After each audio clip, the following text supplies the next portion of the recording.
Selamat pagi, salam sejahtera. Ini satu pendedahan yang mengaitkan dengan komplot. Satu komplot yang didedahkan oleh Datuk Seri Anwar Ibrahim sendiri untuk menjatuhkan beliau. Komplot geng kaya mahu jatuhkan kerajaan perpaduan pimpinan Anwar Ibrahim. Sebelum kita teruskan ulasan kali ini, jangan lupa tinggalkan komen anda, tekan butang subscribe. Saudara-saudara sekalian, tekan butang subscribe itu percuma. Kita digemparkan pagi ini dengan pendedahan identiti sebenar mereka-mereka geng-geng sakau yang cuba mahu jatuhkan kerajaan. Siapa yang cuba komplot mahu jatuhkan kerajaan perpaduan ini, mahu jatuhkan Anwar Ibrahim, yang menurut Anwar Ibrahim turut mengugut beliau dan turut mahu menumbangkan, menjatuhkan aspirasi untuk mau menghapuskan rasuah dan penyelewengan. Ini benar-benar mengejutkan kita apabila beliau sendiri mendedahkan bahawa pelbagai ugutan diterima oleh Anwar Ibrahim daripada siapa lagi kalau bukan geng kaya, kata Anwar Ibrahim. Identiti geng kaya ini kita nak tahu siapa sebenarnya. Ikuti terus ulasan ini karena dalam ulasan ini akan ada clue-clue tertentu yang mungkin memberikan penjelasan, yang mungkin mendedahkan siapa geng kaya ini yang cuba berkomplot untuk menjatuhkan Anwar Ibrahim, kerajaan perpaduan, dan juga yang paling sadis dan menyedihkan ialah ugutan yang dibuat. Hari ini atau di Bukit Martajam, Datuk Seri Anwar Ibrahim memberitahu bahawa beliau menerima pelbagai ugutan daripada ini identiti mereka. Siapa lagi kalau bukan geng kaya, dengan kata kunci geng kaya yang sedang berpakat untuk menjatuhkan kerajaan perpaduan yang dipimpinnya kini. Jadi, persoalan besar yang kita nak ulas ini ada dua perkara. Siapa geng kaya itu? Sila tinggalkan dalam ruangan komen ini. Mungkin anda ada jawaban dan mungkin ada maklumat dan mungkin anda ada idea yang boleh mengaitkan siapakah geng kaya yang dimaksudkan oleh Anwar Ibrahim, yang boleh juga kita gelar sebagai geng durjana ini yang cuba untuk berpakat sedang mahu menjatuhkan kerajaan perpaduan yang dipimpin oleh Anwar Ibrahim. Soalan pertama itu, siapakah geng kaya itu, geng sakau ini? Pertama. Kedua soalan dia ialah, mengapa geng kaya ini mahu sangat menjatuhkan Anwar Ibrahim? Mahu sangat menjatuhkan Anwar Ibrahim sehingga wujudnya komplot, sehingga wujudnya ugutan terhadap Anwar Ibrahim. Anda boleh tinggalkan dalam ruangan komen juga. Pada pendapat anda, kenapa agak-agak geng kaya ini tak suka dengan Anwar Ibrahim? Saya ada satu jawaban untuk anda semua. Mungkin kerana mereka takut dengan tindakan Anwar Ibrahim yang benar-benar anti rasuah, memperbaiki tata kelola kerajaan, dan paling penting sekali, Anwar Ibrahim tak suka penyelewengan berlaku dalam mana-mana kerajaan ataupun mana-mana tempat dalam pimpinan Anwar Ibrahim. Jadi mungkin ini perkara yang menyebabkan geng kaya ini mula kehilangan sumber pendapatan yang lumayan. Pendapatan masih ada tapi kurang lumayan kerana tak boleh sakau banyak-banyak lagi. Itu pertama. Yang kedua, mungkin geng sakau ini, geng kaya ini dah mula takut, bergegar jantung, bergegar lutut kerana pendapatan mereka selama ini mula disiasat. Dorang takut, mungkin mereka takut akan ada pendedahan, akan ada pembongkaran rahsia-rahsia kekayaan mereka, akaun mereka, punca pendapatan mereka. Mungkinkah ada penggubahan wang haram, mungkinkah ada penyelewengan. Mungkin inilah yang ditakuti sangat oleh geng kaya. Takut-takut nanti mereka akan kedapatan melakukan jenayah. Itu mungkin yang mereka takut. Jadi mereka pun berusahalah untuk mengugut dan juga buat komplot untuk menjatuhkan Anwar Ibrahim. Itu pendapat saya. Tapi persoalan yang lebih kritikal lagi ialah persoalan kita untuk anda semua. Tinggalkan dalam ruangan komen jawaban anda untuk soalan saya ini. Yaitu, kalau Anwar Ibrahim tumbang, siapa yang akan dilantik menjadi Perdana Menteri? Kerajaan siapakah yang disukai oleh geng kaya ini? Itu persoalan dia. Siapa yang geng kaya suka? Kalau Anwar Ibrahim tak disukai oleh geng kaya ini, kalau geng kaya ini tak suka kepimpinan Anwar Ibrahim, kerajaan perpaduan yang ada sekarang ini, Soalannya ialah, siapa yang disukai oleh geng kaya ini? Siapa kerajaan yang akan menggantikan Anwar Ibrahim yang lebih baik dari Anwar Ibrahim? Anda mungkin ada jawaban dalam ruangan komen. Mungkinkah geng-geng kaya ini suka kalau ada kepimpinan dalam negara ini yang boleh dikatakan sebagai boneka? Barulah mereka tak nak ugut, tak nak jatuhkan, tak nak berkomplot jatuhkan. Mungkin itu sebabnya mereka suka sangat mengganggu pentadbiran Anwar Ibrahim. Sebagai penganalisis politik bebas dan juga pemerhati politik bebas, saya berdoa supaya Anwar Ibrahim tidak ada apa-apa masalah besar dan beliau tetap kuat dan kukuh untuk memerintah negara ini tanpa rasa takut.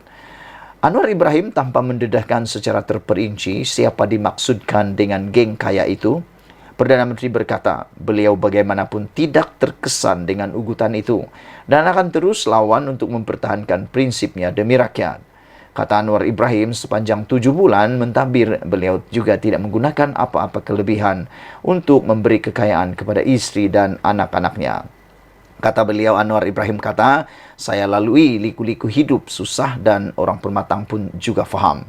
Ketika ini, hutang negara cecah 1,5 triliun menjadikan keadaan susah, kata beliau. Jadi, kita perlu bersihkan negara ini daripada kerja-kerja rasuah yang menyebabkan pelbagai ugutan. Saya terima daripada geng-geng kaya yang sedang berpakat dengan menggunakan agenda hidup Melayu, kata beliau. Ini adalah clue beliau. Mungkin Anda sudah mulai dapat mengagak apabila Anwar Ibrahim kata geng kaya raya, geng-geng kaya yang sedang berpakat menggunakan agenda hidup Melayu ini. Anda sudah mulai meneka siapakah geng kaya, siapakah identiti geng kaya itu apabila Anwar Ibrahim memberikan clue. Clue seperti itu. Saya tiada masalah pakatan geng kaya yang mana saya ini lawan tetap lawan untuk mempertahankan prinsip ini, kata beliau. Terdahulu, Anwar turut menunaikan solat Jumaat bersama jemaah masjid berkenan sebelum meninggalkan masjid. Dalam pada itu, Anwar berkata beliau juga tidak mempunyai sebarang dendam terhadap mana-mana individu, khususnya pemimpin kerajaan terdahulu seperti mana yang didakwa. Orang kata Anwar ini tak ada kerja lain, cari pasar, rasuah sebab nak belas dendam. Inilah masalahnya. Bila ada siasatan terhadap seseorang yang mengaitkan rasuah, dikaitkanlah pula dendam. Jadi takkan nak biarkan kalau terkesan ada rasuah, takkan nak biarkan gara-gara takut dituduh berdendam. Saya fikir itu adalah tindakan yang amat salah dan jijik. Sangat sesuailah Anwar Ibrahim meneruskan anti rasuah tersebut. Jangan peduli apa orang kata. Yang kita peduli ialah kesejahteraan negara ini. Kata Anwar Ibrahim, saya tak dendam. Siapa yang disoal siasat oleh SPRM, dia yang jawab dan jelaskan, serta bukan saya yang arahkan, kata Anwar Ibrahim. Ini setiap kali ada kes rasuah, kata Anwar, yang arahkan, sedangkan Perdana Menteri ada banyak kerja lain perlu dibuat, kata beliau lagi. Itu dia. Anwar kata, setiap kali ada kes, Anwar yang dituduh yang mengarahkan kononnya. Tapi Anwar kata, saya banyak kerja lain lagi lah selain arah itu, kata Anwar Ibrahim. Apa pendapat kamu semua? Anwar turut meminta rakyat membuat penilaian dengan adil walaupun mendengar berbagai cakap-cakap luar yang terus berfitnah terhadap pentadbirannya. Tegas Anwar Ibrahim, rakyat juga harus tahu membezakan antara fitnah dan serangan politik yang kerajaan ketika ini sedang giat memulihkan keadaan negara yang rosak teruk. Boleh kritik, bukan semua saya buat betul. Ada kalanya ada kelemahan yang saya tak tahu. Tetapi cerca dan fitnah memang tak boleh. Tak kira dia pakai kopiah, ketayap dan kot, kata Anwar lagi. Apa pendapat kamu? Sekian dulu untuk kali ini. Jangan lupa tinggalkan komen Anda, tekan butang subscribe. Kita jumpa lagi. Bye-bye. Selamat pagi, salam sejahtera. Satu lagi pembongkaran. Kabar angin yang pastinya mencungkil hati Muhyiddin Yassin. Membuatkan hatinya gundah gulana. Membuatkan hatinya tak boleh tidur malam. Boleh tidur ke malam. Saudara-saudara sekalian, di Malaysia ini, jangankan kabar benar, kabar angin pun boleh jadi benar. Ada satu kabar angin mengatakan bahawa berlaku pergolakan di dalam Parti Bersatu. Baru-baru ini ada tular berita angin kabar bahawa berlaku pergolakan dalam Parti Bersatu berkaitan dengan penerimaan Akarumbi terhadap Khairi Jamaluddin apabila ditawarkan jawatan besar dalam parti Bersatu. Ada akar umbi Bersatu yang terima, ada akar umbi Bersatu yang tak setuju, ada pemimpin parti Bersatu yang setuju, tetapi ada juga yang tak bersetuju. Hari ini pula kabar angin bergolak lagi apabila diberitakan, dilaporkan sayap Bersekutu Bersatu bergolak. Ini persoalan besar yang hanya mungkin boleh dijawab oleh Muhyiddin Yassin. Kalau sebelum ini Muhyiddin kata Perikatan Nasional adalah parti gabungan yang paling stabil. Perikatan Nasional adalah parti yang tidak ada masalah dalaman langsung. Ada pepatah Melayu kata, sedangkan lidah boleh tergigit, ini kan pola suami istri. Sedangkan suami istri pun boleh tergigit, apakan pula parti politik. Begitulah pepatah Melayu kan, sedangkan lidah tergigit, apakan pula suami istri, dia bilang. Jadi apabila Muhyiddin Yassin kata Perikatan Nasional adalah gabungan yang tidak ada masalah langsung, tiada persengketaan, dan apa dicakap hampir sempurna, mungkin itu adalah kabar yang boleh kita persoalkan apabila satu berita laporan ini kita terima, sayap Bersekutu Bersatu bergolak, itu persoalan. Sayap Bersekutu Bersatu dikatakan sedang bergolak selepas sekurang-kurangnya 3 pemimpin penajanya dipecat serta-merta. Rupa-rupanya ada juga berlaku yang kita tak tahu. Kita pun tidak tahu. Saya secara jujur baru tahu hari ini dengan membacakan pendedahan ataupun laporan berita ini. Apabila sekurang-kurangnya 3 pemimpin penaja Bersekutu Bersatu dipecat serta-merta. Apa sebab mereka dipecat ya? Menjelang PRN lagi nih. Sayap Bersekutu Bersatu dikatakan sedang bergolak selepas sekurang-kurangnya 3 pemimpin penajanya dipecat serta-merta. Ini di tengah-tengah persiapan menghadapi pilihan raya PRN akan datang. Penolong Setiausaha Sayap Bersekutu Bersatu Dr. Richard Ng memaklumkan perkara tersebut melalui satu surat bertarik 16 Jun 2023. Katanya, dia mendapat arahan bahwa pelantikan ahli jawatan kuasa penaja Sayap Bersekutu Bersatu Kebangsaan yang sedia ada telah ditamatkan berkuat kuasa serta-merta. Satu jawatan kuasa penaja yang baru sedang dalam proses pelantikan, kata beliau. Sehubungan dengan itu, pemimpin yang dipecat diminta untuk tidak menggunakan jawatan yang lama dalam sebarang surat mesurat dan komunikasi dengan masyarakat, kata Ng dalam surat tersebut. Namun, surat itu tidak menjelaskan siapa yang memberikan arahan pemecatan tersebut. Surat itu juga tidak menyebut nama pemimpin yang dipecat. Jom kita cuba rungkai. Siapakah pemimpin yang memberikan arahan untuk pemecatan tersebut? Coba teka. Agak-agak siapa? Dalam parti Bersatu, pemimpinnya yang paling besar ialah presiden. Presidennya ialah Muhyiddin Yassin. Tapi dalam ketua blok pembangkang, ketuanya ialah Hamzah Zainuddin yang juga merangkap Setiausaha Agung Bersatu. Dalam gerak kerja, biasanya Setiausaha yang akan membuat kerja-kerja surat menyurat. Tapi dalam arahan dan keputusan, biasanya presidenlah yang akan membuat. Namun demikian, kita pun tak pasti siapa orangnya. Tapi mungkin Anda ada clue dan jawabannya. Siapa yang bertanggung jawab memberikan arahan pemecatan itu? Dan yang paling penting lagi, apa alasan pemimpin itu dipecat? Dan siapa pemimpin itu yang dipecat? Siapa? Agak-agak siapa kan? Apa agak-agak siapa? Bukankah lebih baik pada waktu menghampiri PRN ini, lebih baik jangan pecat-memecat, lebih baik kukuhkan syaf di mana-mana, supaya tidak ada senjata peluru hidup yang boleh digunakan untuk menembak menjadi senjata untuk mengalahkan mereka sendiri. Itu dianggap bunuh diri. Beberapa sumber parti Bersatu memberitahu Malaysia kini bahwa 3 pemimpin tersebut ini adalah cluenya. Naib Ketua Sayap Bersekutu Parti Dr. Mahaganapati Das, Ketua Penerangan S. Subramaniam, dan Ahli Jawatan Kuasa M.U. Raja. Ketika dihubungi, S. Subramaniam mengesahkan dia telah melihat surat tersebut. Ya, saya boleh sahkan melihat surat tersebut. Ini adalah pemecatan kedua saya dalam masa 3 minggu, kata beliau. Aduh, kesian jugalah kan S. Subramaniam ini. Apabila dia kata ini adalah pemecatan kedua dia dalam 3 minggu. Aduh, ini teruk juga ini kan, sampai 2 kali dipecat dalam masa 3 minggu. Kali pertama saya dimaklumkan melalui teks WhatsApp sahaja. Kali ini surat dikeluarkan tanpa menyebut nama pemimpin yang dipecat, kata beliau.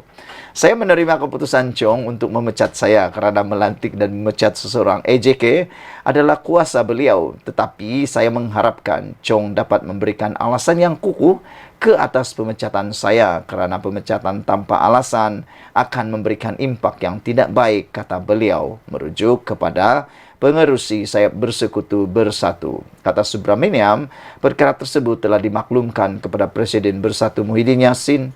Sementara itu, MU Raja Pulau berkata dia masih belum menerima surat pemecatan. Saya tidak menerima sebarang surat. Bagi saya masih EJK Bersekutu, katanya.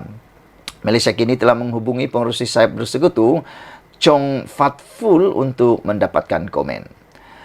Bersekutu Bersatu ditubuhkan pada tahun 2021 selaku sayap dalam parti yang mewakili ahli bukan Bumi Putra. Apa strateginya? Kita pun tak tahu. Apa pendapat kamu semua? Sekian dulu untuk kali ini. Jangan lupa tinggalkan komen Anda, tekan butang subscribe. Itu percuma. Malaysia kita punya, kita jaga sama-sama. Cintai Malaysiaku. Nazilin Unity. Bye-bye. Selamat pagi, salam sejahtera. Terima kasih kerana bersama dengan saya di Nazilin Unity Channel. PRN 6 Buah Negeri sudah sah, akan berlangsung beberapa hari saja lagi. Ini menjadi persoalan siapa yang akan menang dan siapa yang akan kalah teruk. Di dalam pelbagai isu melibatkan PRN kali ini, isu yang paling panas sekali ialah melibatkan satu persoalan daripada Datuk Seri Anwar Ibrahim, Perdana Menteri Malaysia, kepada pemimpin PAS. Anwar Ibrahim bertanya, tak sokong PAS musuh Islam? Pemimpin PAS kena jawab, kata Perdana Menteri. Semua ini satu polemik di dalam pilihan raya. Persoalan-persoalan yang penting yang boleh menentukan kemenangan, yang menjadi batu penanda kemenangan kepada mana-mana parti politik yang bertanding. Namun demikian, persoalan hebat ini menjadi buah mulut di mana-mana termasuk media sosial.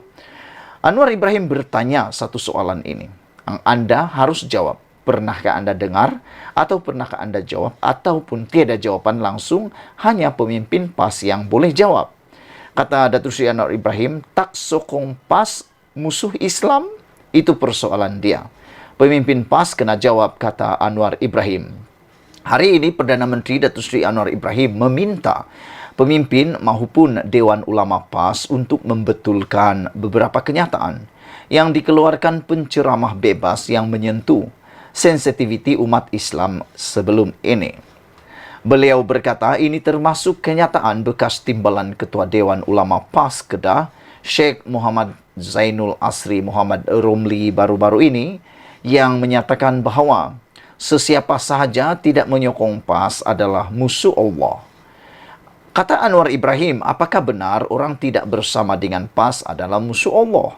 Kalau betul, pasal apa arwah Tuh Guru Tan Sri Nik Aziz sokong saya dan saya bukan ahli PAS pun. Ini mereka pemimpin dan Dewan Ulama PAS kena jawab, kata Datuk Seri Anwar Ibrahim. Anar berkata demikian ketika berucap pada program Minum Petang bersama penduduk kampung Sama Gagah dekat Permatang Pauh hari ini. Sebelum ini, Sheikh Muhammad Zainul mengeluarkan kenyataan berbau hasutan berkait isu musuh Allah ketika program Himpunan Kedah berselawat pada 24 Jun lepas. Namun, beliau telah memohon maaf serta mengakui kesilapan mengungkap kalimah berkenan. Anwar turut mendesak kepimpinan PAS membetulkan dakwaan lama yang dikeluarkan penceramah bebas itu, antaranya Nabi Adam turun di Gunung Jerai, Kedah. Dua dakwaan Saidina Uthman bin Affan sampai di Kedah. Kita kata dakwa tak mengizinkan kepalsuan. Betulkah tidak? Kalau tidak betul, mengapa tidak ditegur, kata Perdana Menteri lagi. Saudara-saudara sekalian, ini satu pendedahan yang luar biasa yang pastinya akan membuka minda dan juga pastinya menjadi batu penanda kepada keputusan pilihan raya kali ini. Mengikut pikiran dan juga pendapat saya, persoalan ini kalau dijawab dengan tidak berhati-hati, ianya boleh menyebabkan PAS menerima bahana yang besar.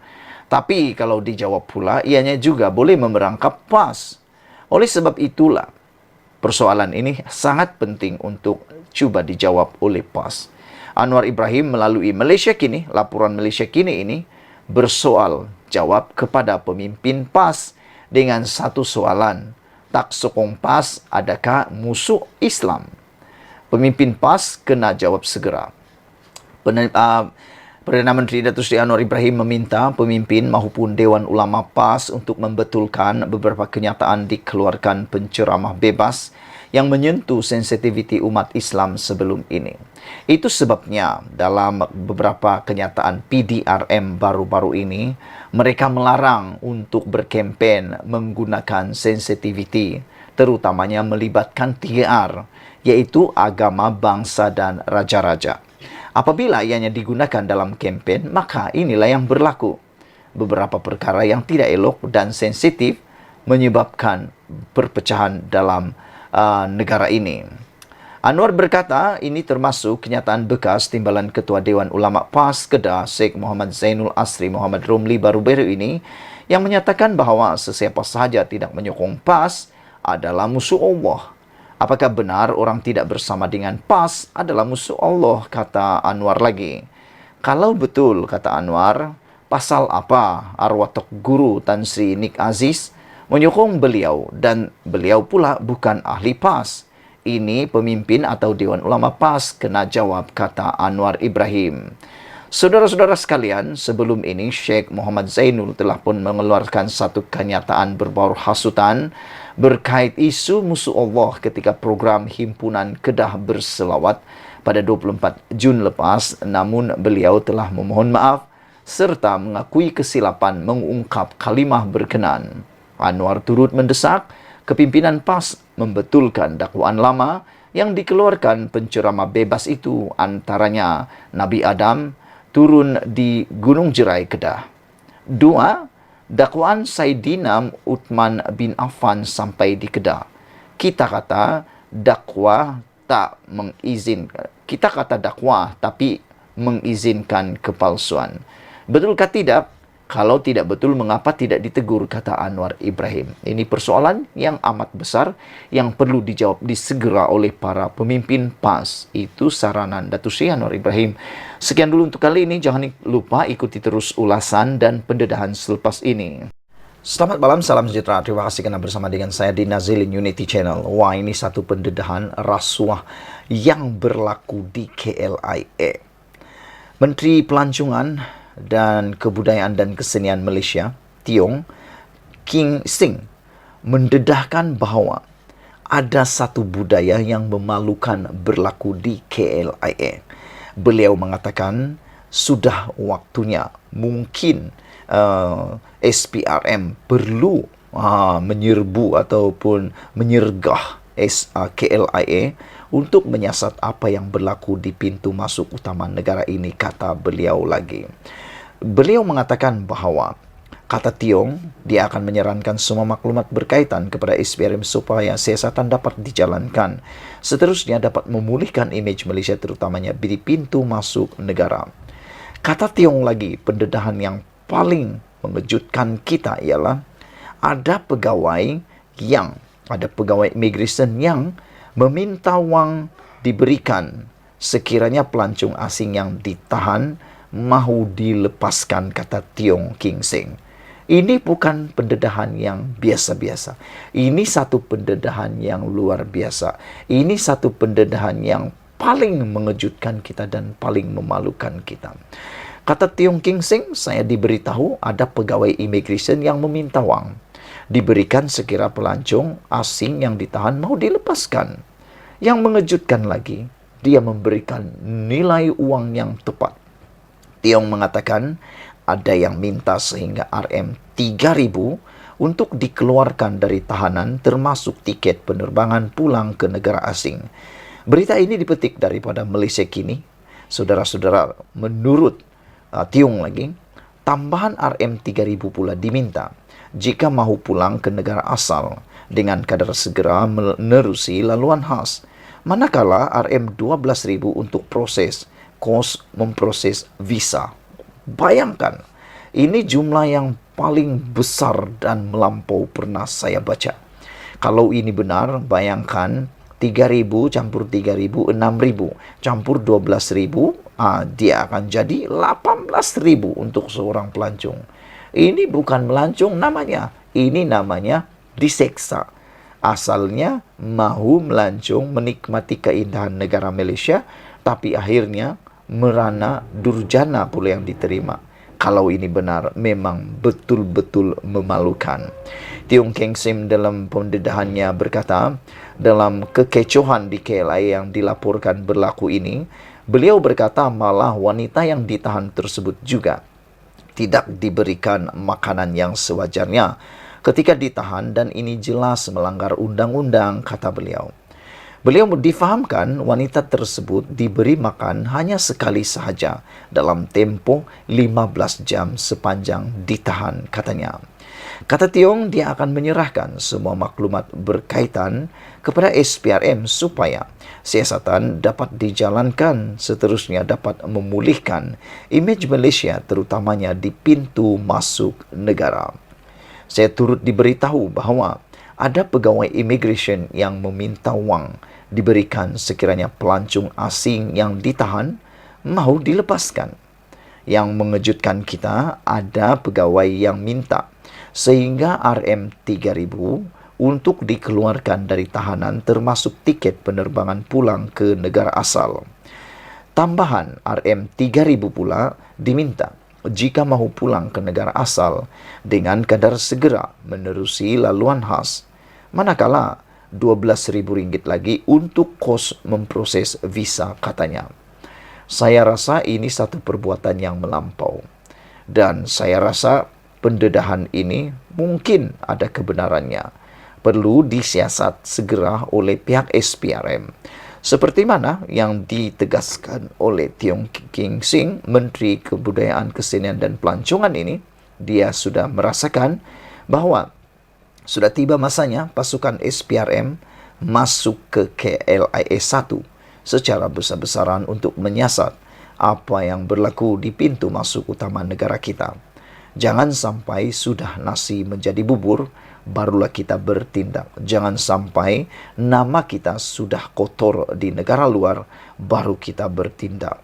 Kata Tiong Keng Sim juga, saya juga mendapat maklumat bahawa adanya pegawai yang mengubah akta yang termaktub dalam perundangan mereka sesuka hati ketika di lapangan. Wow, ini satu pendedahan yang luar biasa apabila Menteri Kebudayaan, Pelancongan, Kesenian dan Kebudayaan ini menyatakan, mengakui, membongkar bahawa ada wujud rasuah di KLIA. Tiong Keng Sim katakan, kehadiran saya di KLIA membongkar rasuah. Wah, apa pendapat kamu semua? Kalau anda suka dengan pendedahan malam ini, sila share video ini, tinggalkan komen anda. Malaysia kita punya, kita jaga sama-sama, cintai Malaysiaku. Bye-bye.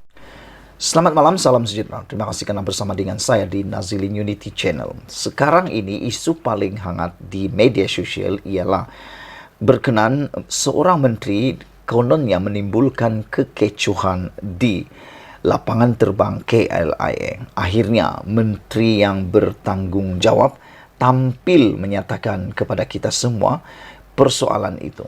Sebelum ini ianya seperti tidak berani didedahkan siapa menteri tersebut. Namun akhirnya menteri yang berani ini muncul menyatakan apa sebab beliau datang di KLIA dan siapa orangnya. Ikuti terus ulasan ini dan anda harus dengar apa yang dinyatakan oleh menteri itu sendiri. Jangan dengar daripada orang yang hanya memutar belit cerita. Rupa-rupanya menteri yang dikatakan membuat kecoh itu sebenarnya telah pun membongkar rasuah di KLIA. Kita bersyukur Sebab menteri yang datang itu, yang dikatakan menimbulkan kecoh itu, telah pun membongkar rahasia, membongkar rasuah di KLIA. Rupa-rupanya, kalau ikut apa yang diceritakan oleh menteri ini, rupa-rupanya di KLIA wujud rasuah. Adakah Anda tahu? Saya tak tahu, baru juga tahu. Dan menteri ini ialah Menteri Pelancongan Kesenian dan Kebudayaan. Menteri ini ada kaitan dengan KLIA sebab beliau tahu KLIA adalah pintu kepada pelancongan dan kesenian dan kebudayaan, melibatkan pelancong. Jadi itu sebabnya kita sangat-sangat bersyukur kerana menteri ini walaupun menimbulkan kekecohan, tetapi telah pun membongkar rasuah yang jijik berlaku di KLIA.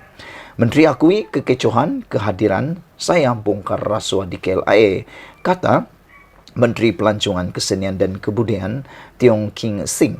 Beliau mengakui dirinya adalah menteri yang dimaksudkan dalam kekecohan di Terminal 1 lapangan terbang antarabangsa KLIA semalam.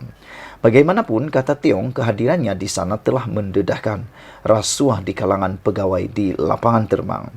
Saya bersyukur kerana kehadiran saya telah membongkar satu peristiwa yang memalukan negara apabila wujudnya budaya rasuah yang dilakukan oleh segelintir pegawai dan penyalahgunaan kuasa yang kronik di pintu masuk negara, kata beliau. Aduh, ini memang memalukanlah kalau benar apa yang didakwa oleh Menteri Pelancongan Kesenian dan Kebudayaan ini. Memang betul-betul memalukan negara apabila wujudnya budaya rasuah yang dilakukan oleh segelintir pegawai dan penyalahgunaan kuasa yang kronik di pintu masuk negara, kata beliau. Pada mulanya, kata menteri ini, saya tidak mahu mendedahkan perkara ini kerana sedang bertindak mengikut saluran serta platform yang lebih praktikal, kata beliau lagi. Namun, disebabkan isu ini tular dan ramai pengamal media menghubungi saya, maka ini penjelasannya, katanya, kepada satu kenyataan hari ini. Betul lah, apa tindakan Tiong ini? Beliau sebenarnya mahu membuat laporan itu secara bertulis kepada platform yang lebih baik, lebih praktikal tanpa menggunakan media sosial.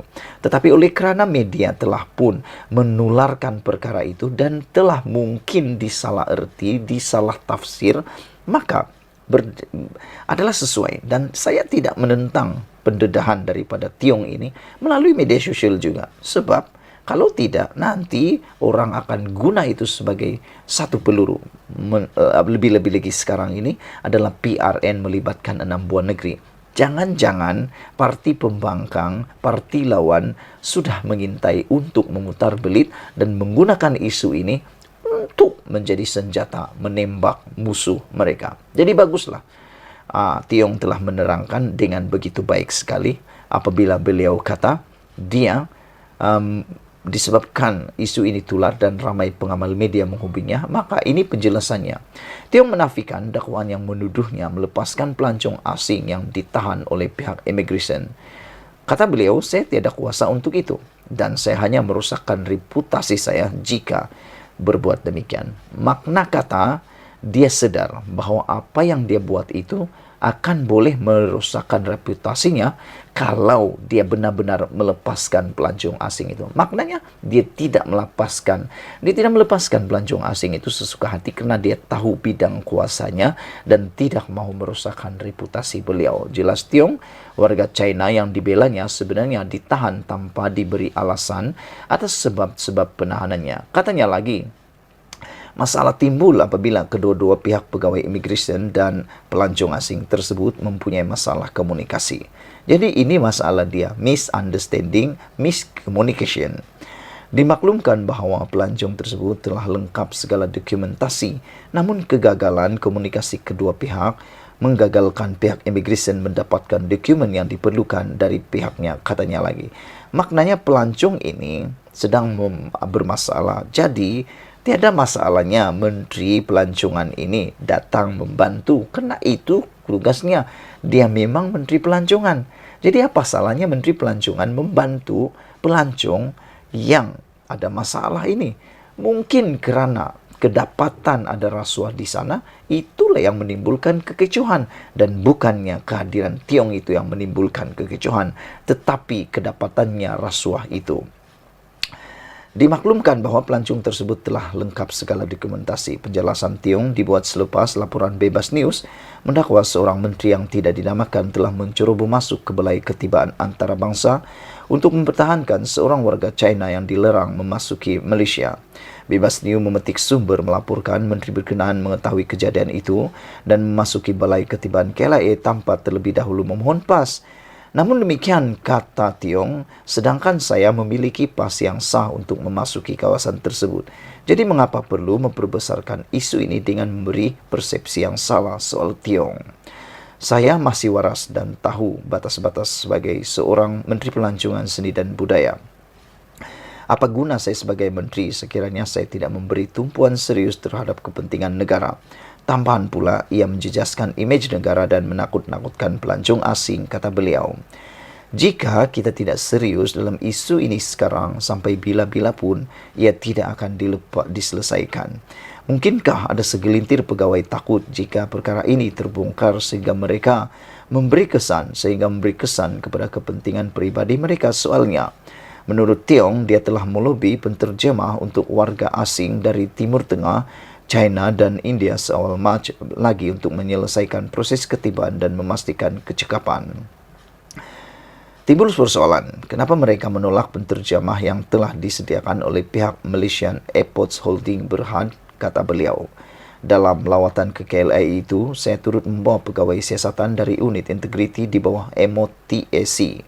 Saya merasakan sudah tiba masanya pasukan SPRM masuk ke KLIA secara besar-besaran untuk menyiasat apa yang berlaku di pintu masuk utama negara ini, katanya.